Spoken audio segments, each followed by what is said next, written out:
Hi, welcome to the Evolve with Intent podcast. My name is Joanne and I am your host. I appreciate you for taking the time to listen in. If it's your first time here, welcome aboard. This is the Evolve with Intent podcast, a personal development podcast that helps each one of us that's looking to grow and become better versions of ourselves.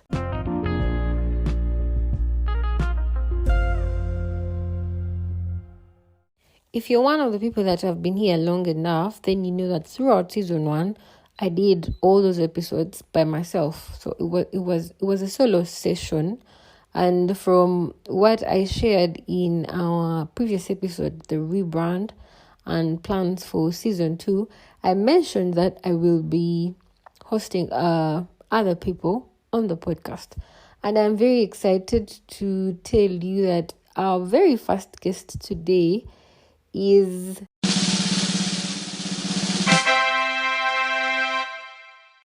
my mentor.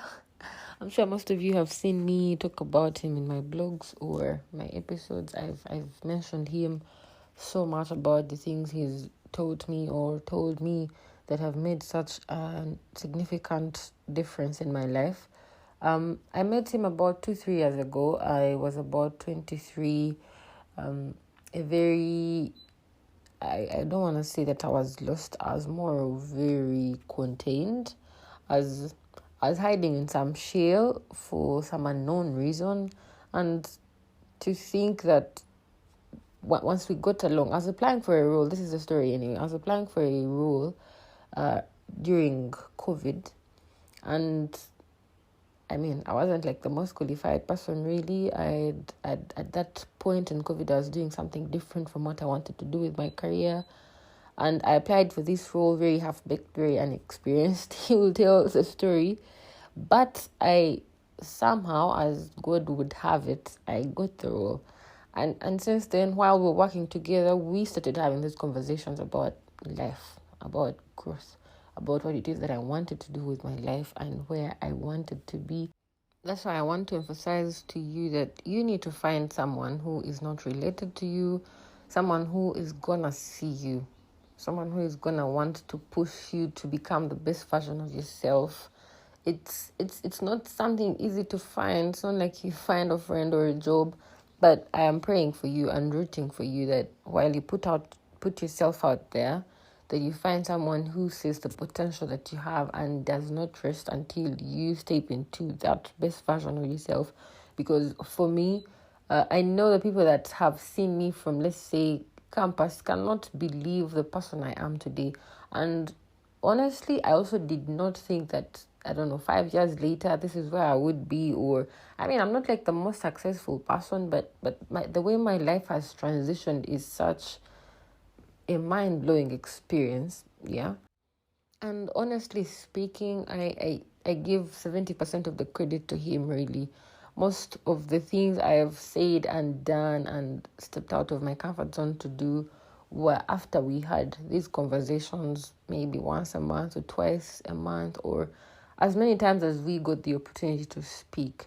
Yeah. So I thought I should mention this. There was a time I was so aware of how important he was in my life that I literally idolized him. I know. But along the way, when I was working on my religious life, I learned that I was not giving the person I should give the credit to, which was God in this case. So remember when we did the episodes in season 1, we talked about how to find yourself and how to make it. We talked about putting yourself out there, then your relationship with God. Now, we're saying that you need a mentor, but to find that mentor, you will need God. Now, my prayer to you is that you find someone like that, because for me, I think it's such a privilege for me to be able to have someone like that. Someone with whom you can have all these uncomfortable conversations about the demons you're probably scared to fight, or you think you're scared to face, or whatever it is, like in an open, safe space where there is no judgment, or, I feel like everyone at least needs that space where you're not talking to a best friend or a fiancé or a partner or a sister or a brother. Yeah, and so many occasions I am very, very grateful to him, and for so many occasions I forgot to thank God that I got to meet him. Now I hope that for you, when you find that person, that you give the credit to God. So I as well try as much as I can on the moments where I remember to thank him for all he's done for me, because I cannot tell you guys how much he's done for me. And it's such a humbling experience, really, to have someone vouch for you like that, Yeah, so I am very grateful to God. I am this I could go on and on all day about how his presence in my life has really made a huge difference in my life, but I'll definitely bore you guys all day. So the good news is that he agreed to be our very first guest on this episode, and I cannot wait for you guys to hear about his story, his experiences, and the reason as to why he is who he is today.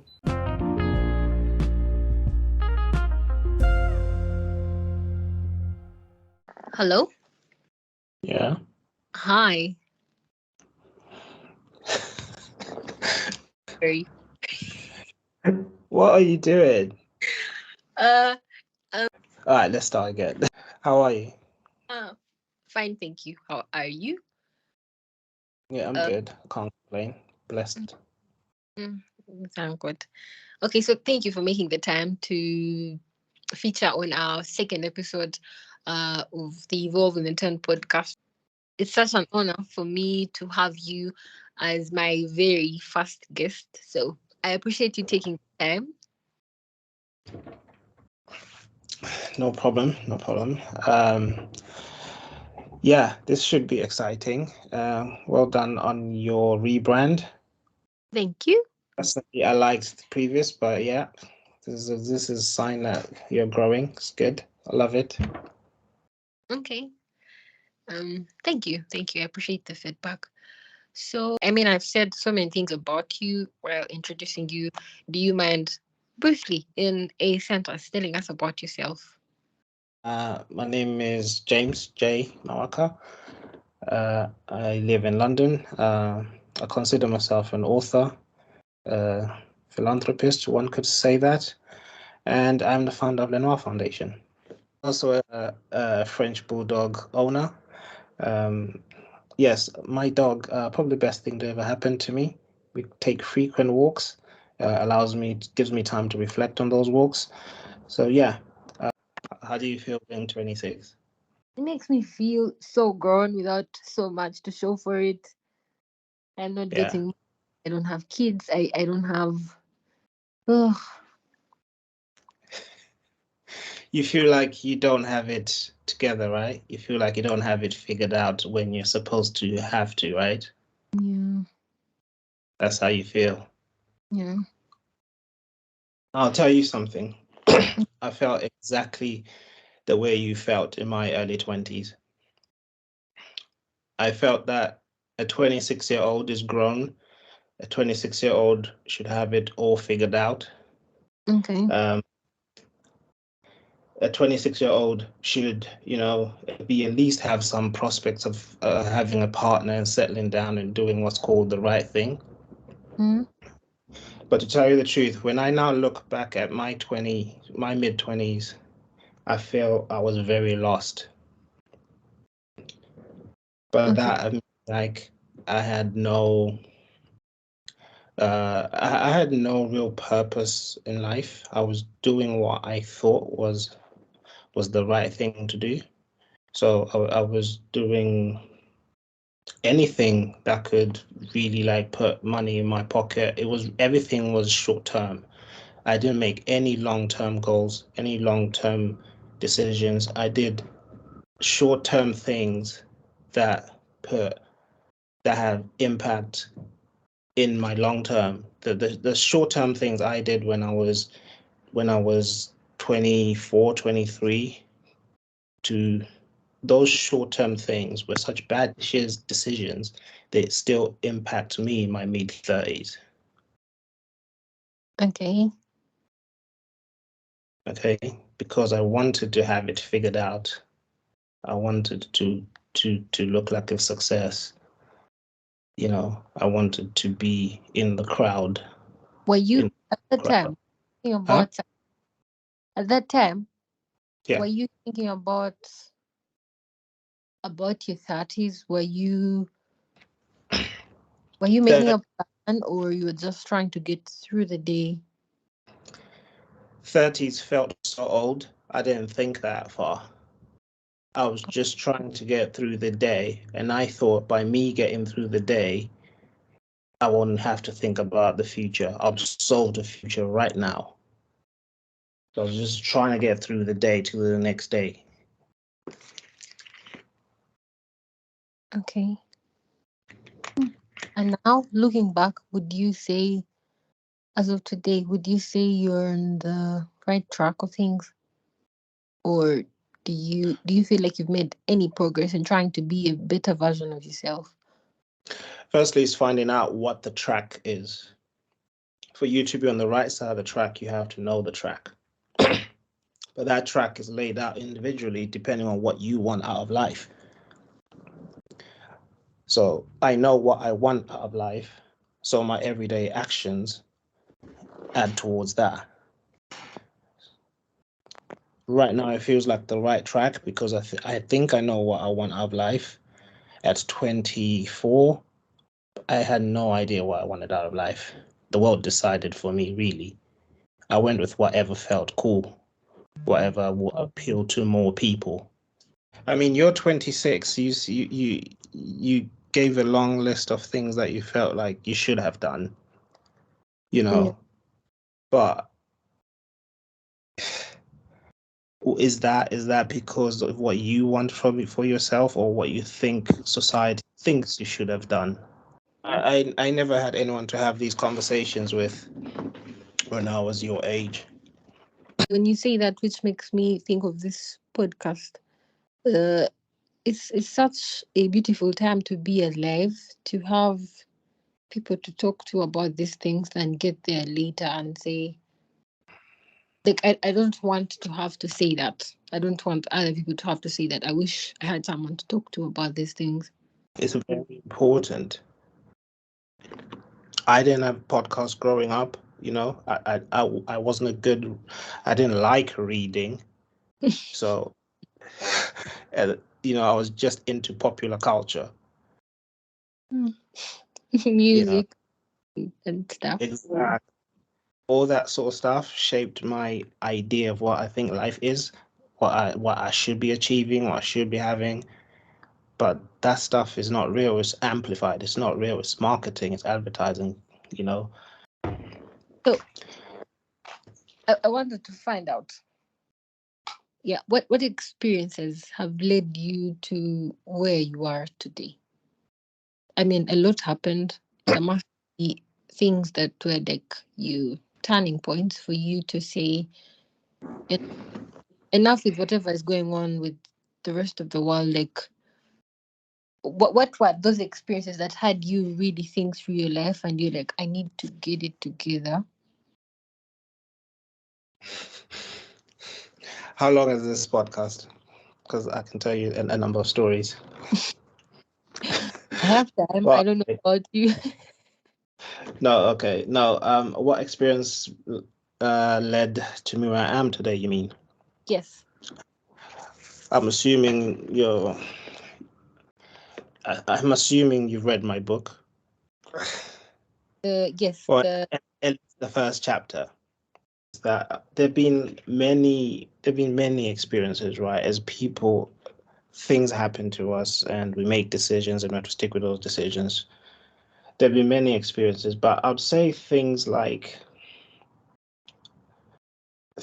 not having anyone to go to when things go bad, Friends. because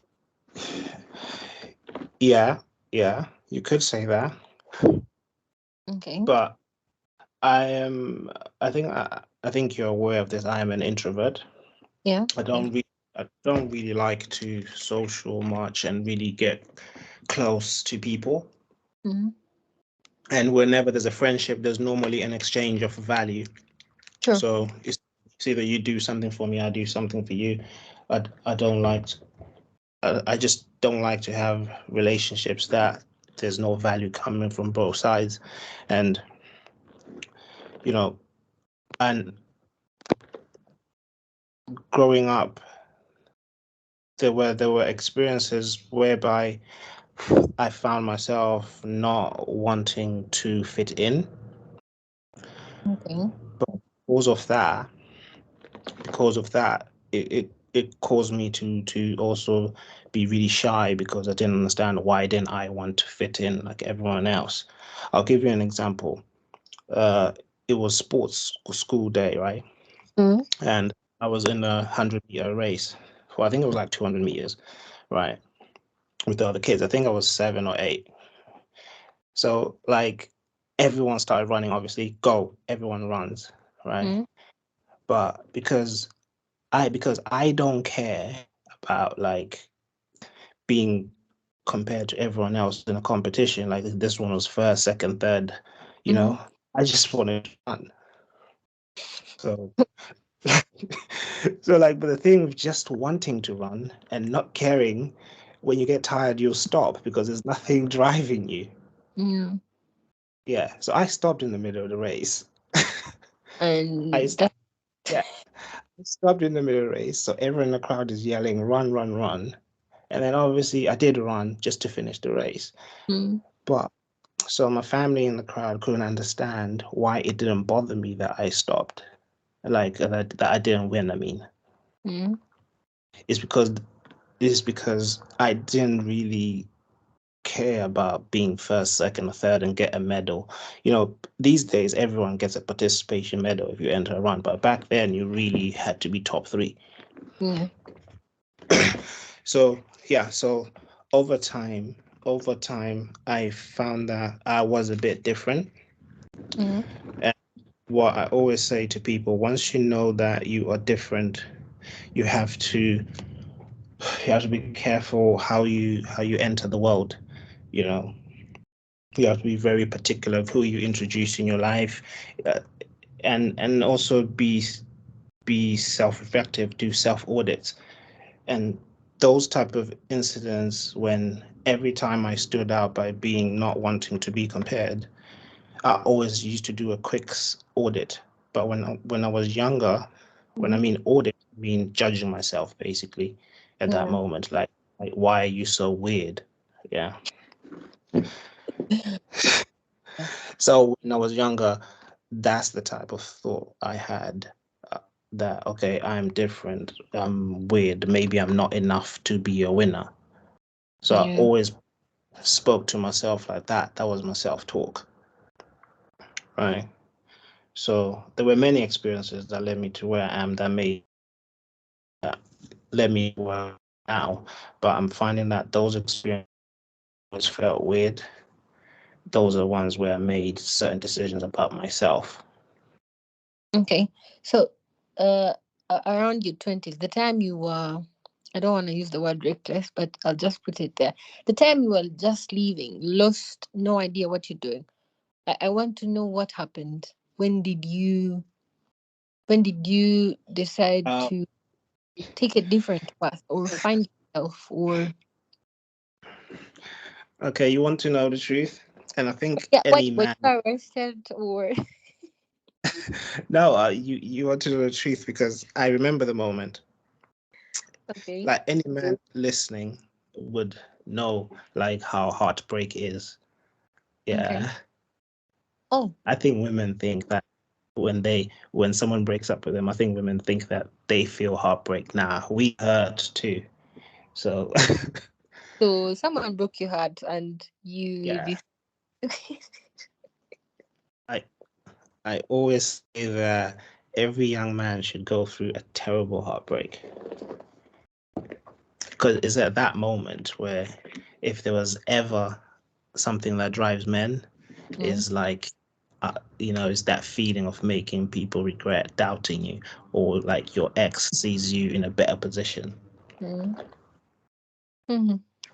So yeah, it was nothing profound. Okay.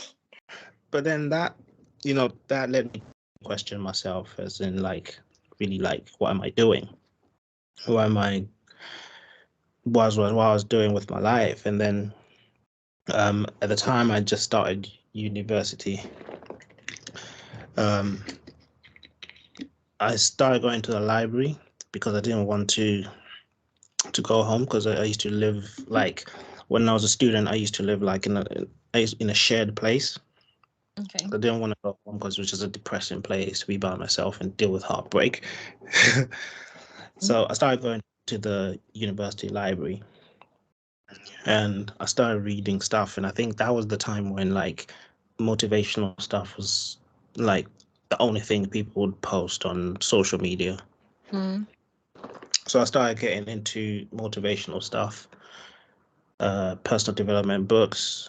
The one that stood out for me, I'd say that time, it was the Tony Robbins Unlimited Power.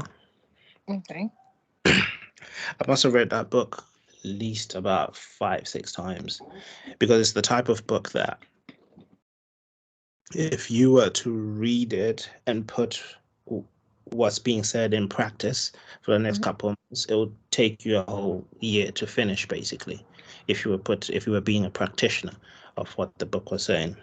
Mm. So I used to read it over and over, do little bits here and there, practicing, like I had a self audit myself, my personality. I realized that, okay, there are things in my personality I need to fix in order to be who I want to be. And in Tony Robbins' book, I think there's an exercise whereby you have to write down the person you want to become. And if you write down a list of qualities that person has, how they speak, uh, how they, how they take care of themselves through physical exercise or their mind, like describe that person to detail, write at least 30 points about the person you'd like to become. So it really was, I think, reverse engineering in terms of you are projecting who you think you could become to yourself, and then you say, okay, what skills, what personality does that person have? But this is not saying change who you are, as in like be a fake person. Mm. Build build on what's good in you. So it starts from inside. Build from what's good within you. So if you know that you are a kind person, or if you know that you're a selfish person, yeah, there's a difference. You don't build on don't be more selfish. So the self audit has to be very detailed on your own personality. Mm.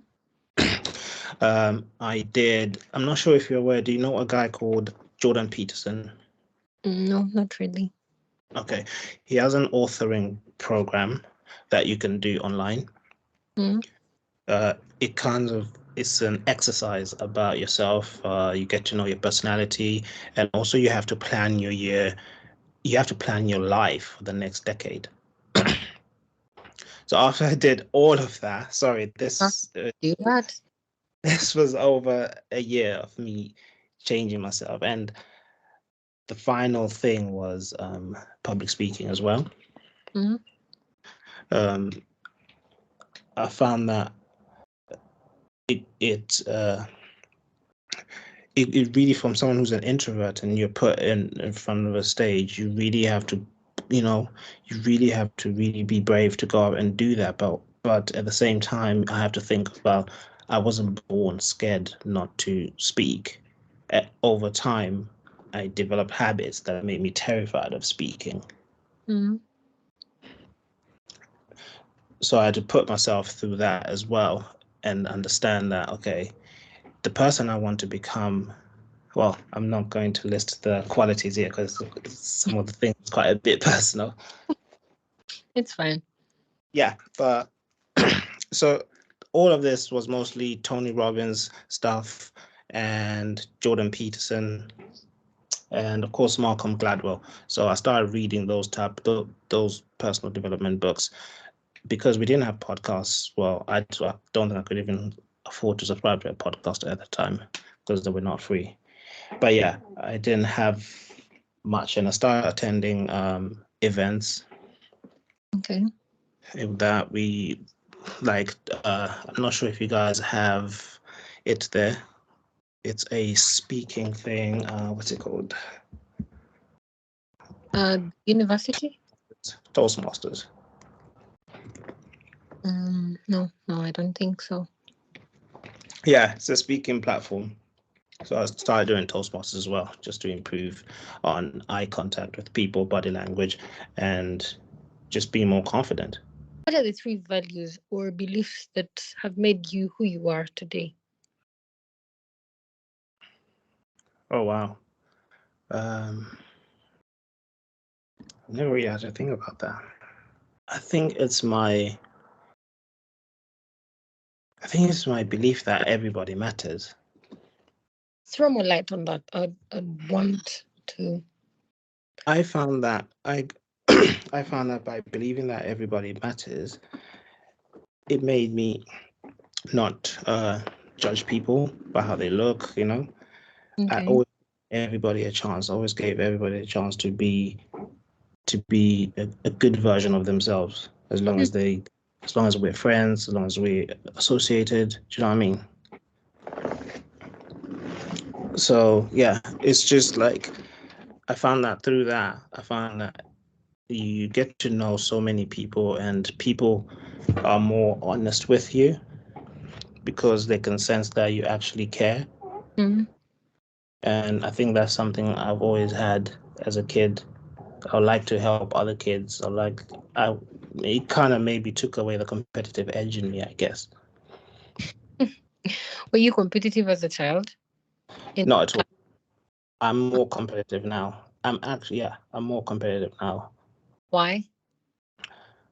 because I'm still dealing with that. Yeah, you could say that. Okay. Yeah, because I think I judge myself so much by my ability to meet my goals, because I felt like even in my mid-20s, I felt like I should have had goals and I should have met them as a man. Okay. Yeah. All right. Any other value or belief? I actually believe that everything and everyone around me Mm? is conspiring to help me succeed, How do you think that? because I choose to look at interactions in a positive way, right? And when I set my goals, it's like saying, I'm not sure if you had an experience, but if you wanted to buy something Mm-hmm. and you look at it or you tell someone that you want to buy it, did you ever have an experience where you just started seeing that thing everywhere you went? Yeah, maybe. I've noticed that with with our devices right now. There's that notification that pops up. Ask up not to track. So when Yeah. I say interest and look for a chair, I'll find it on Instagram. I'll find on Facebook people advertising that chairs for sale. So I don't know. Is that what you mean, or something else in real life? It's similar to that. It's Okay. similar to that. So when I set a goal, Mm. I start seeing things coming my way to help me achieve that goal. Okay. So before I set the goal, I don't see the opportunities. It's only when I set the goal, I start seeing these things. So that's why I'm saying I actually believe that people in the universe, people are conspiring to help me succeed. That's an interesting way to look at it. Yeah. So if you set a goal that you want to have, you want to have 1,000 listeners on this podcast, and Mm. what you will find is opportunities. You'll start seeing opportunities and ways for you to achieve that goal simply because you set the goal. Okay, That's it.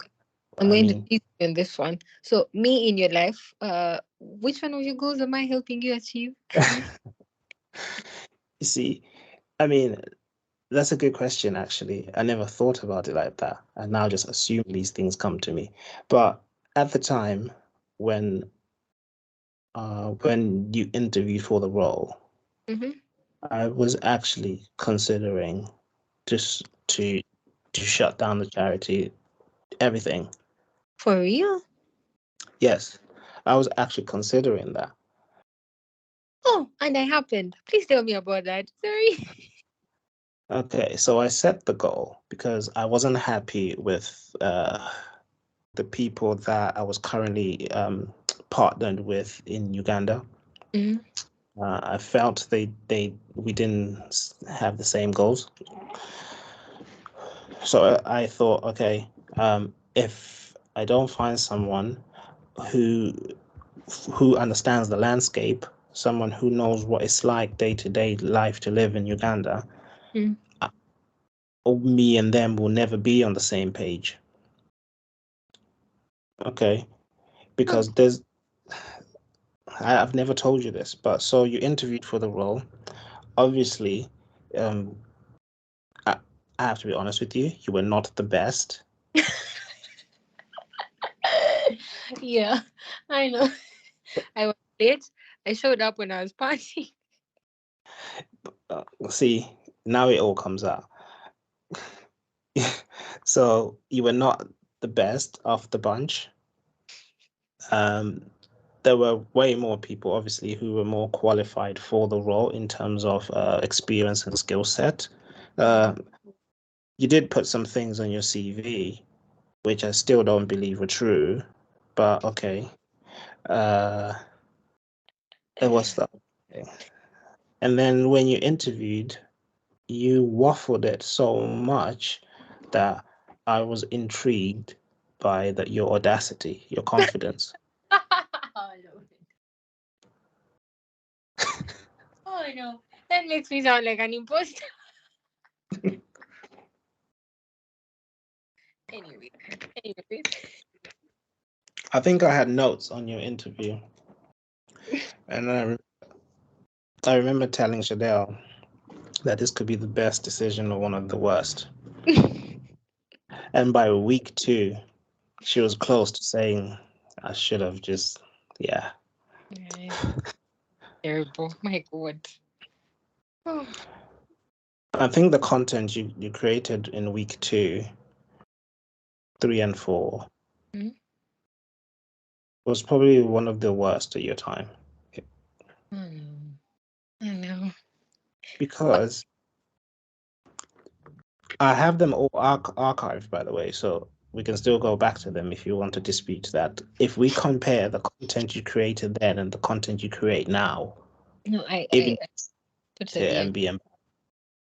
I totally agree. Yeah, so to go back to your question, which was, sorry, the values. The people the second one you mentioned was you believe everyone around you is helping you achieve a goal of yours. That's what we're talking about. Yeah, but before we move on, I thought I should mention I've been thinking about the whole like before this interview I've I've been thinking about how we met, and at that time I was, I think, about 23, and I was in a totally different work field with everything I wanted to do with my career and my dreams. And to think that as half-baked as I was, as unexperienced as I was, that you still took a shot on me. My prayer or my hope is that a lot of young people get that, and I feel like most of them don't get it, you just thrown out. Or I think you put yourself out there, right? You were brave enough to put yourself out there without the skills that were needed for the position, but you were just brave to put yourself out there, and I think that's the very first thing that everyone should consider attempting at, is putting yourself out there. That's the first step, and to learn on the go. Well, lucky for you, I was patient enough and you decided to learn on the go. I know. I appreciate you for that. I think I've told you that a million times. Thank you for taking a shot on me, even when I was, oh good, as raw as I was. Uh, anyways, is there any other value or belief you have, or that's it? Um, well, now, I mean, now I have beliefs like I am enough, Mm, and those type of beliefs, they help me. At times, we all feel like, we need to keep improving certain things about ourselves, but I still believe I am enough as I am. mm, I'm a learner. I'm a lifelong learner, so I'll always be learning, but that shouldn't make me feel like I'm not enough. okay. I believe I'm very self-aware. I like Okay. to do a self-analysis on myself based on where I am in my relationships, where I am in my. So yeah, I like to do a lot of reflection. Mm, How do I do that? I do that when I go for walks with my dog. mm, You know, some well, however you choose to do it, I always advise people to reflect. You can do it once in a week on a nice Sunday evening. You just reflect on the week, reflect on the day, and plan ahead. mm, I tend to be a quick learner. mm. Is my way that I've always survived, being a quick learner. Uh, Another belief of mine is I am my own hero. I think I said it before that I am my own hero. I don't seek completion out there. Okay. Um, you know, so how would I want me to treat myself? That's how I think. Okay. Yeah, but besides that, then that's it. Hmm. Okay. Another I wanted to ask you was, yeah, uh, what's that one thing, yeah, that you wish someone told you about life 5, 10 years ago? Yeah. Um, this one, you know what? To a degree, you could argue that if I go back 10 years ago and say something, Hmm. maybe that conversation changes where I am today for the better, or it Hmm. could be for the worse. So, Okay. yeah, I struggle with that conversation because everything that I've done previous 2 decades and a half of my life Hmm. have probably shaped where I am now. And am I unhappy with where I am now? I'm very content, very happy with where I am now. I Hmm. think I'm I'm now an overachiever, according to some people. Yeah. I, So would I want to change that and risk it being good or bad? No. So yeah, I wouldn't say anything to myself. I would really like to go through the things that I went through, because they shaped me. And I'm happy with who I am. hmm. Do you still have struggles? I don't think you struggle with. I mean, apart from the ones, finance, health, um, are there in you that you feel Every day, okay? every day. What are the Um, I think the worst one is anxiety. So that's okay? the one that also I feel when something I really have to do needs to be done. How do you So, how do you cope with that? well, what's the alternative? I think that's the question I ask myself. What's the alternative? Get it done, right? Get what you're Yeah, supposed to do. You want, yeah. get a cup of coffee and get it done. It's not a good way to do it, to deal with it, I guess. Some people go to therapy for it, but I just believe that how I feel shouldn't determine whether the important things I need to do during that day are done or not. You Mm. know, so yeah, that's how I deal with it. It's not, some people might say, oh, that's a bit harsh, that's a bit, but I do take time for my well-being as well. Okay. Anything else you struggle with apart from anxiety? Let's go. No, I'm asking. I'm not trying to expose you here. I'm asking because I think so highly of you that I think you have it all figured out. Like what could stop you in this life? So I think thinking. I mean, what do you mean by figured it out? like I don't know, like you wake up in the morning and like like Superman, like No, no, please, no, serious. no, no. I struggle like everybody else, but it's putting the reps in. It's feeling like that, and still doing it. So if I did it yesterday, I can do it today. It's just don't jump out of bed all motivated and ready to go. No, I'm human too. But what I say is because I've put in the reps, but that I mean that I feel like that, but I still get up. I get up because I ask myself the question, what's the alternative? Mm-hmm. Yeah, for every man, Mm-hmm. doesn't matter where you are in the world, Okay. you have to build yourself more. You can't go marry. I mean, some do go marry into a rich family and that's it. Okay. And for men in general, we do have to build our value from the start, you know. How do they So go about how do you go about building be value from the start? yes. Well, it's finding out what type of man you want to be, right? So it's the same exercise I spoke about earlier. It's Mm-hmm. defining what type of man you want to be. If you want to be a Floyd Mayweather as a man, like Or an Andrew that's, Tate or yeah, whatever you want to be. You first have to decide, like, for me, I did that exercise that, okay, what type of guy would I be happy being that exercise? So I said, okay, this guy, lucky I'm already 6'1". This guy is well spoken. This guy is good at networking. This guy is good at sales. You know, this guy goes to the gym 4 times a week. So mm, I defined the person I wanted to be. I defined how much money this guy is earning. And then took a step further and said, okay, to earn that much money, what qualities, what qualities does this guy have? What experience in this industry does he have?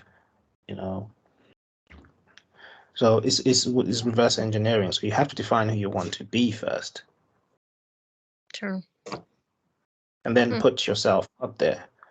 If you put yourself out there just like you did, you might not already have the skills, but you can go into an apprenticeship. I don't know if you guys have them there, but you can learn as you go. Yeah, we do. And the key is being a perpetual learner. You have to be a perpetual learner because most people, they stop reading, they stop improving themselves as soon as they finish school.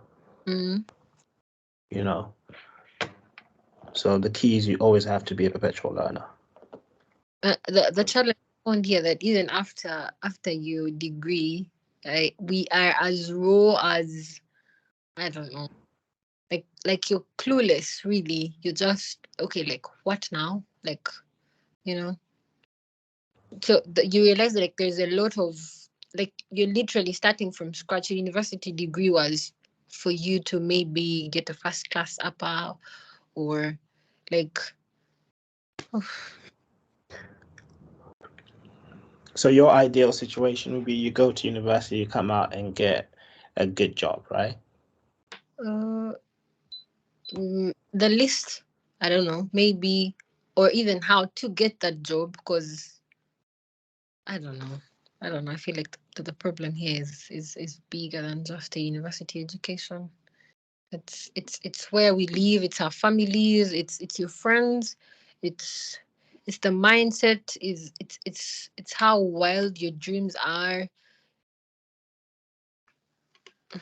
Anyways. What do you find is the most hardest thing about being in that environment? The hardest thing is, I think, to break loose. You know, to break Okay. loose. I've been thinking about social capital lately. Yeah. So social class. We have schools that are like the top schools, then Yeah. we have these normal schools, then we have schools in like rural communities, and that gap sticks throughout your whole life. Like you could go to an ordinary school, study with ordinary kids, and find an ordinary job in an ordinary suburb, and marry an ordinary man, have ordinary kids, make them repeat the same cycle until you die. Like, I think I at first I thought, anyway, not at first I think it's all it's a composition of all these things that we keep talking about. Like, put yourself out there, find yourself, but then and then find God. Another thing I found lately was you need to break loose from your social class. Okay. I think you're in a very special place, right? You are. I'll tell you, is this. I think everybody that's achieved something in life has gone through this process. You are in a space whereby your old life doesn't fit with you anymore, but Okay. you're also in a space where you are just getting to try and get along with your new life. So you're in a gray area, Mm. right? And this is where some people quit because they're in a space where it feels lonely. It Mm. feels like you're crazy for working for this. Mm. You your old friends don't understand it, but you're not cool enough to hang out with the new friends yet.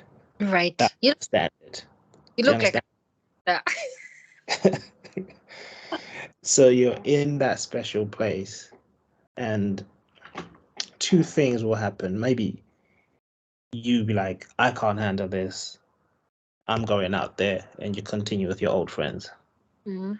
Or something happens for you. You see a little bit. You see a little bit of traction in your listeners. You see a little bit of traction in your services that you offer, Mm. and your belief is moving you the other way now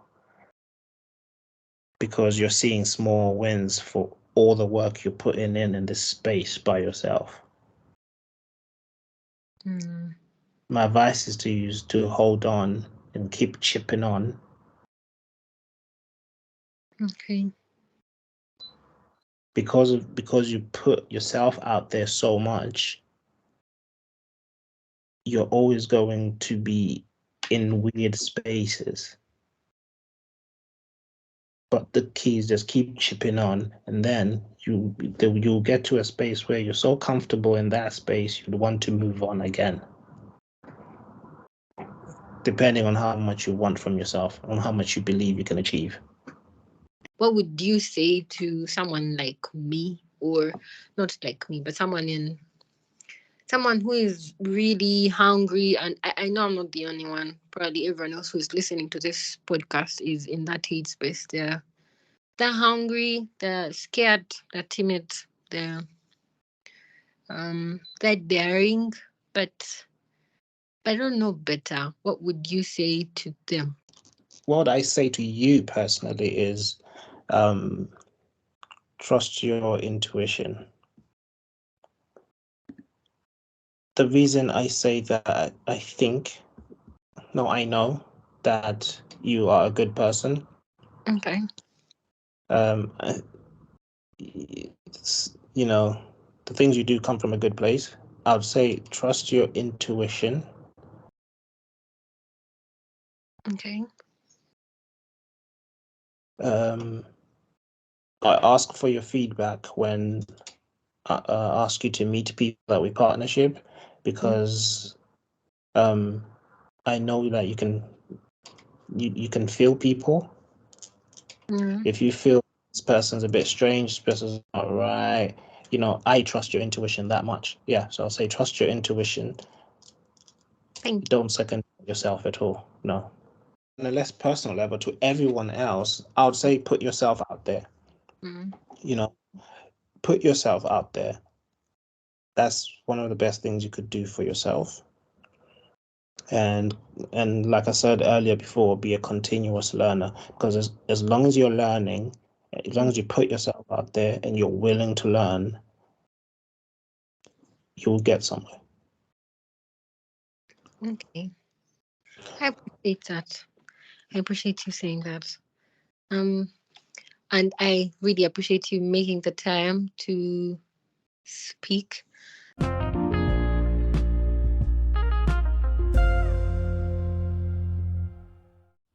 You know, over time I've learned to appreciate the power of conversation, and I really hope that while you listened through what he had to say, that there was something that did stick out for you, because I feel like conversations like that are the ones that, you know, leave you thinking through your life. Like you go to your bed in the night and think about something you read or something you heard, and I feel like that's how change starts. That's how you get wanted to get it together, and you're like, you know what, John, I need to step up. I need to drop this character. I need to step up and be who God called me to be. If you're a believer, we do believe that each one of us has something that God put you on this earth to do. So I hope that while you listen to him, there was one thing that stuck out for you. For me, what can I say? I mean, everything. I find conversations with him so enriching, yeah, which I really want to keep emphasizing. Try as much as you can to, in your workplace, your supervisor could become your mentor. You don't have to have that competitive, you know, like, I mean, put the ego aside. Like he mentioned, it is important that you are always in that learning mode, you know. You can't act like you know it all, because for the people that have been here long enough, they know things that you don't know.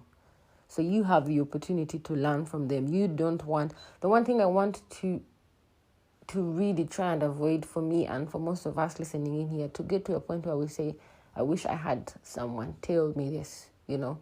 So that's the beauty about this podcast platform. Please tell a friend to tell a friend. Share it around your friends, yeah. As much as I'll keep emphasizing this, that as much as we are young and with zero expectations and pressure, you have no idea how much it sets you apart when you decide to get yourself together at a very younger age. I feel like when you look around us, especially people in Uganda, the information that's going on around there, I think only 20% is targeted to make you a better version of yourself.